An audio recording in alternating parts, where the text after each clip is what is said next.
सगळ्यात सर्वश्रेष्ठ, डाव्यांना आणि उजव्यांनाही सर्वश्रेष्ठ मानले जाणारे एक इतिहास संशोधक यांचं आत्ताच दुर्दैवानं निधन झालं, ते म्हणजे गजाननराव भास्कर मेहेंदळे अर्थात मेहेंदळे सर यांचं हे श्री राजा शिवछत्रपती हे पुस्तक.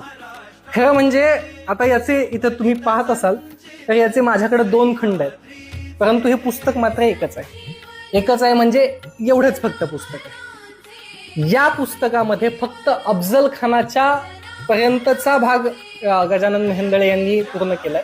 मग तुम्ही विचाराल हे काय आहे? हा नुसता परिशिष्टाचा भाग आहे मित्रांनो. प्रत्येक पुस्तकाच्या एखादा क्रिटिकल टॉपिक असेल, एखादा महत्वाचा टॉपिक असेल, तर तो महत्वाचा टॉपिक त्यांनी याच्यामध्ये एक्सप्लेन केलाय. टॉप 10 मधले इतिहासकार जे आहेत, वासी बेंद्रे यांचं हे शिवचरित्र आहे. याचे पूर्वार्ध आणि उत्तरार्ध असे 2 भाग आहेत. तर या शिवचरित्रामध्ये वासी बेंद्रे यांनी प्रत्येक बखरीचा उल्लेख, म्हणजे शेडगावकर बखर असेल, 91 कलमी बखर असेल, सभासद बखर असेल, त्यावेळची इंग्रजांची पत्र असतील, डचांची पत्र असतील, मग मुंबईकर इंग्रज, कारवारकर इंग्रज, सुरतकर इंग्रज हे असेल, त्यानंतर पोर्तुगीजांची पत्र असतील, त्यांचे उल्लेख असतील, हे सुद्धा अत्यंत डिटेल पद्धतीनं त्यांनी यामध्ये दिलेले आहेत. आता या उत्तरार्धाची सुरुवातच होते छत्रपती शिवाजी महाराजांच्या राज्याभिषेकापासून.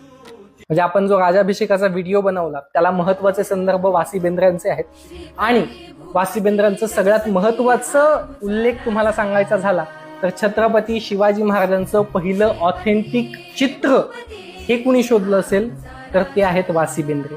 हा व्हिडिओ जास्तीत जास्त लोकांपर्यंत पोहोचवा, लाईक करा, शेअर करा, सबस्क्राईब करा आणि कमेंट करायला विसरू नका. तुम्हाला कोणती पुस्तकं हवी आहेत, तुम्ही कशाबद्दल वाचतायत, नक्की कमेंट करा.